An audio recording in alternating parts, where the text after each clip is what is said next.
1, 2, 3, 4.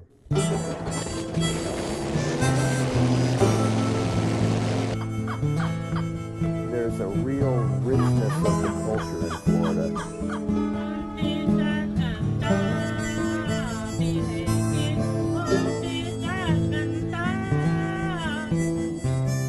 We got swamp cabbage cooking here. This is sort of a South Florida delicacy. Hello, and welcome to the Florida Folk Show podcast.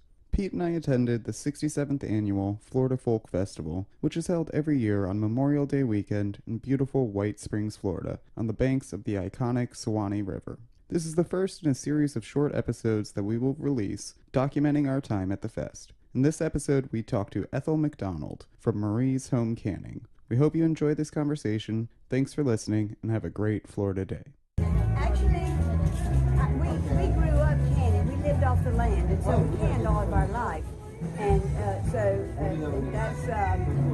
just the way of life back then, just canning and preserving food for later use. But then my dad became disabled, and he couldn't work anymore, and they had no income. And they just built a new house, and 2 years earlier. And so my mother always had a garden, so she picked her peppers and packed them, and pickled peppers and pear relish. That's what we had on the farm. And she sold them to fish markets and produce markets. And that was 1960. And it sold real well, and they had little income, and until my dad could get disability. So that's how it started, and it just grew. And then the state required her to build a canning kitchen. So in 1972, The state required her to build a canning kitchen? to sell her product, she had to build a canning kitchen. And so we tried at her. She was 60 years old, and we didn't think that she'd be able to sell enough canning to pay for it. And but she was determined to do it, and she built her kitchen, and she canned in that kitchen for 25 years. She died when she was 85. So, but this was it's just a mile from here, from the North Gate. That 161st Avenue goes to 41, and the farm is right there on 41. Oh, okay. So, she wasn't going to lose her new house, and she was too proud to ask children for a loan. And so that's how it got started. And she passed away 21 years ago, and my sister and I took over, kept the tradition. Can you make a living at it? No, but see, I don't live on the farm, so I have the expense of the farm without living there, and so this helps pay the bills. We lease the pastures to a cattleman, and that gives us some income, and this helps pay the other maintenance. Like I had plumbing done this week. That was over $600. Oh. It's an old house, and so it pays for things like that. But no, I don't think you can make it. Now my mother did it full time, and yes, she could make a living, but not a hostile living. But it's something that you gotta love to do. So, and I love doing it. I love canning, and I have a lot of repeat customers, and I do. The park is so convenient that I come here 3 times a year and demonstrate, teach canning, and then I do a little show in March, the Azalea Festival. Right. And that's it. So I really don't do it full time. I just do it because, we still have the pear trees, grapevines, mayhaws, and elderberries. We still grow a lot of stuff on the farm just naturally. So it's a good way to use that too. What's the most unusual thing you ever canned? The most unusual,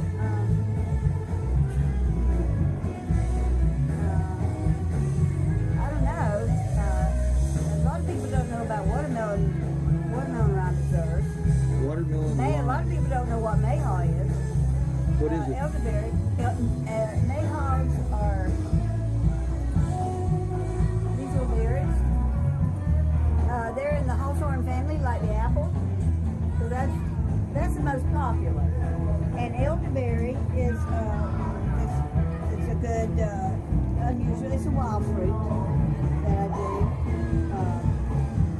But most everything else is just common: blueberry, blackberry, strawberry.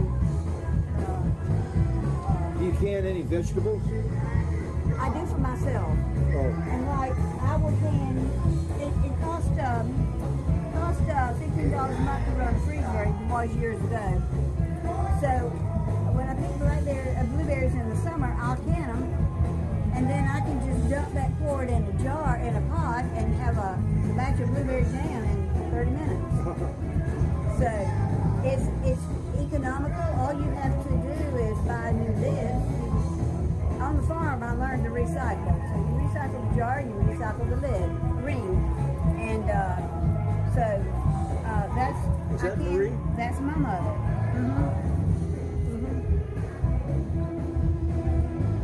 I produced a cookbook for her in '81 because all her recipes were in her head.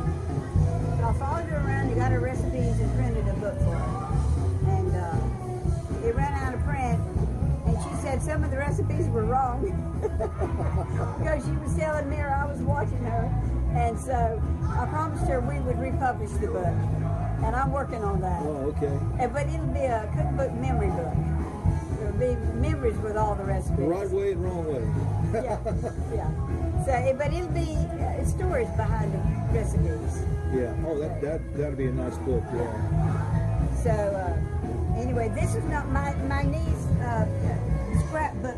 This is not the cookbook. The cookbook was just a very small book. What's But the she's family scrapbook. name? What's the family name? Norris. Norris.